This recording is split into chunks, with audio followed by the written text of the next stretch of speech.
Hey, this is Sparklestorm, and welcome to episode 2 of my new zoo, 7CZ. And I am going to take you on a tour today of the gift shop, as well as the VR experience, which is on the second floor of the gift shop. But before I do that, I just wanted to say thank you for all of the feedback that I got from the welcome video.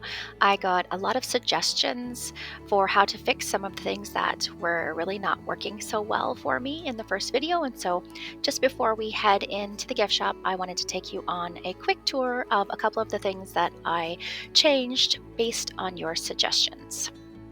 Alright, so the first thing that I want to show you is the exit scene, this tunnel as you exit the zoo. But just before I do, look how pretty this is. So I think it's called a map skirt. The surrounding area outside the buildable land. But this one I believe is the North American taiga. However, I'm pretending that this zoo is actually set in the temperate forests of North America. But still, just so pretty with the mountains in the background. The first suggestion was to create this goodbye sign, so that would definitely hide some of the hill in the background, and not require me to not have to do so much terrain work to try to make it look more like a mountain. So that was Lakotra 019. Thank you very much for that suggestion. I think it turned out pretty well. I actually have these white pieces, these white animal signs in another place in the zoo, so it brings that over here as well. And then the second suggestion was Gunther's Gaming suggested creating an actual tunnel instead of just kind of a dugout hole through the hill, which makes total sense and looks so much better. So I've got some support here for the tunnel on both sides. And then as I get closer, you can see there was another suggestion by Morjay to create this this illusion of depth by placing these progressively darker tiles at the end of the tunnel. And when I go back like this, it really does create this illusion of depth in the tunnel. It looks pretty cool. So thank you very much for that suggestion as well.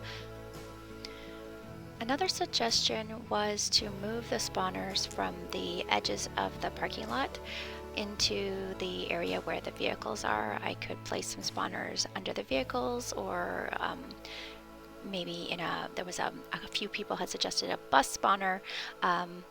So the problem that I ran into was that when I created this parking lot, I actually made the grid squares. I used really large grid squares. Let me see if I can select them for you to show you. Oh, here we go. Okay, so I use these really large grid squares, so then whenever I go to delete a grid square to place the spawner here, it ends up taking a huge chunk out, and it was a little bit tricky, but I did end up kind of sneaking one in here.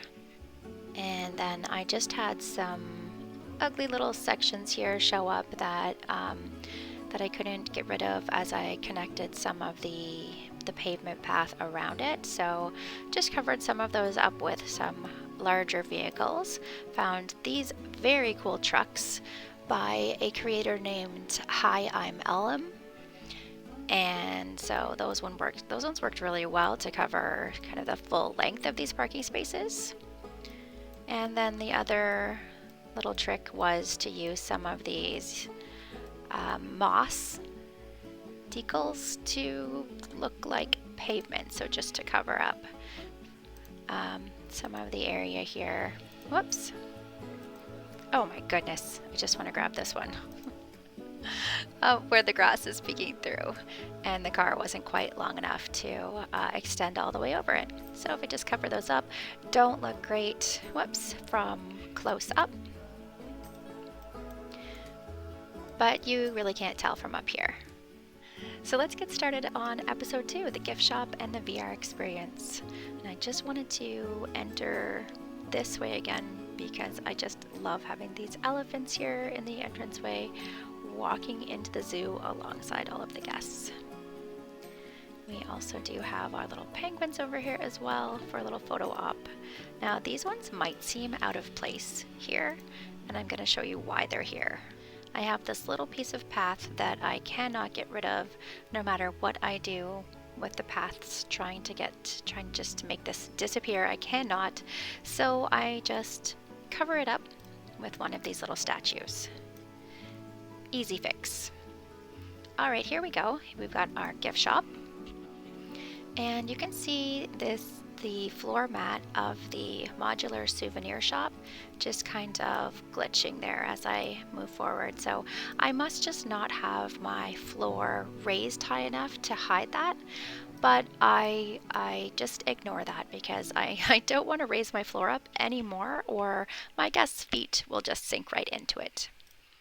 All right, inside we've got a lot of these kind of standard module pieces in different combinations for all of our kind of regular souvenir items. But I want to show you a few of the things that maybe are a little bit different in the shop. So we've got a glass display case in behind the counter here with some of the more valuable pieces, I guess. So some of the earthenware, clay, copper pots back here. Over here we have a lot of statues for sale, a huge t-shirt shelf, and one of my favorite things in the store is the t-shirt wall. So I have not been to a zoo or a museum that doesn't have this giant t-shirt wall with all of their different t-shirt designs displayed in every possible size, and a giant reaching stick to be able to get some of the t-shirts off of those top rows. The other thing I really like in this gift shop are these benches. So I've got this tree, this natural bark tree, kind of in contrast to these fake leaf cutouts. And then it doubles obviously as a display counter for some of the items, the plushies and hats in the store, but also a bench for guests to sit while the rest of their group is shopping.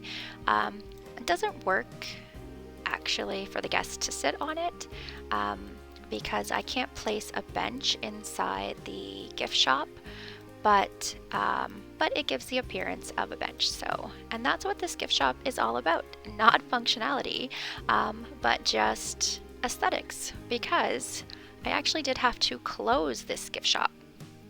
It is not working really at all, and I will show you why. I will show you what happens when this gift shop is open. All of my guests just get stuck. I have no idea why this happens. It just looks like they're having a dance party in here or a flash mob, and I don't know how to fix it, so I just closed the store. If you know how to fix it, please let me know in the comments. In this corner, we are displaying all of the rugs that we have for sale, and I just used these fabric bolts to give the impression of the rugs rolled up. So you can kind of looks like folded mats and rolled up rugs in these cages, which are made from the primitive rectangles and these New World fence posts, as well as some mesh.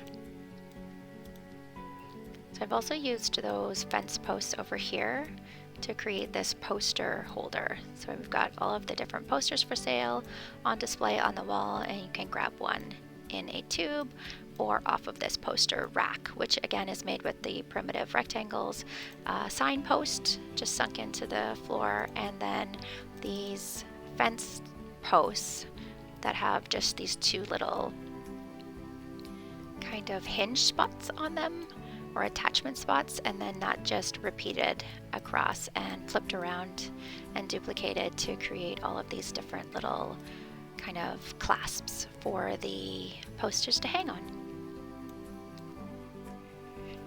Okay, and that brings us to our VR experience upstairs. So these are not real stairs. I could not get stairs to extend off of the the modular souvenir shop floor tiles, so These are just fake stairs made with the primitive rectangle pieces, and they really go nowhere. But we are going to pretend that they head right upstairs to our VR experience. So here we are at the 7CZ VR experience. We've got our angry vendor here to welcome us and take our order. I love this piece. I use him everywhere. This was made by Silent Member, and I use him as a measuring guide to see how tall I need to make things, and just also as a stand-in when I want somebody to be standing there. So I'm pretty excited about this piece because this is the first piece of media that I created and put into the game to use on one of the screen panels. So disappointed though, because it is not as dark, it's not as rich as the original JPEG that I created. The colors are really very washed out, but nonetheless still pretty excited to have a piece of media that I made in the game. So here we've got some pricing. You can have 1 to 2 guests per booth in the VR room, and you can buy either a 15-minute experience, a 30-minute challenge, or a bundle of 3 15-minute experiences if you want to try all 3, or maybe if you have a family and all your family members want to try different experiences. And you can choose right now from Cuddle with Macaques, an elephant stampede, or you can go diving with dolphins. Once you purchase your experience, you can come and wait in our waiting room. You can maybe recognize these benches from the bus stop in the parking lot. We've got some planters to decorate the area here, and some magazine racks so you can read some magazines while you're waiting. Through here, we've got a little piece of counter that you can it's on a hinge, so you can lift it and flip it over to access this area. And I just made that hinge with one of those little memorial plaques. There actually is a little hinge in the game, and I love that piece. It's so small and there are so few tiny pieces, so it is a really great piece, but it actually was too small, I found, for this job, so I used just kind of the end of that, and I thought that worked really well. Through here we have an office. This is our sales and marketing department, and I just used a pre-made office from the workshop. This is a blueprint called Messy Office by saga.edling. And it is so detailed. There are so many cool things in here that would have taken me so much longer to make. So thank you very much for making this and adding it to the workshop so that I can decorate this space with all of these really, really neat little features.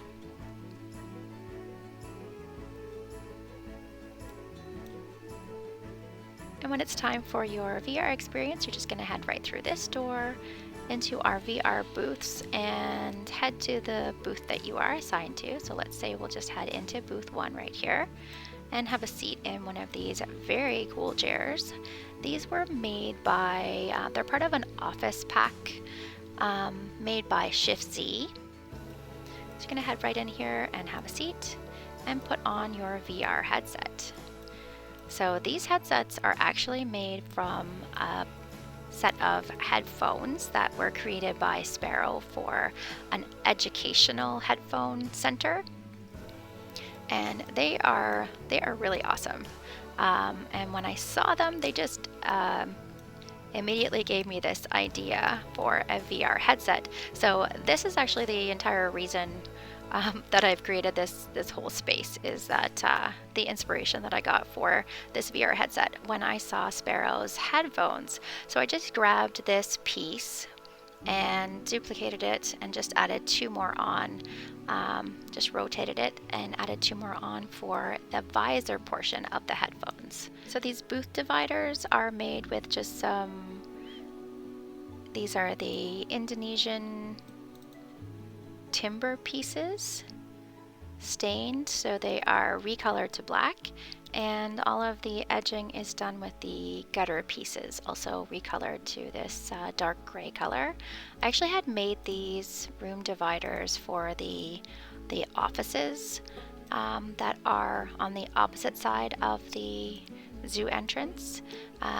And then when I got the idea to create this VR experience, I just duplicated them over here and recolored them all to this darker color. Also in here we've got these pot lights. So these are actually a New World wall lamp that is just kind of raised into the ceiling so that we can only see the bottom of the lamp, and it creates this pot light feel. And that's it. That is our VR experience. So that's it for today. I hope you enjoyed the tour of our souvenir shop and VR experience. We were going to head over to the opposite side of the entrance plaza next time and have a look at the restaurant and a few of the offices upstairs. However, if you would rather jump right in and meet our first animal, we could do that instead. So just let me know in the comments if you'd like to see the rest of the entrance plaza, or if you are ready to head into the zoo and meet our first animal. Thanks so much for watching, and bye for now.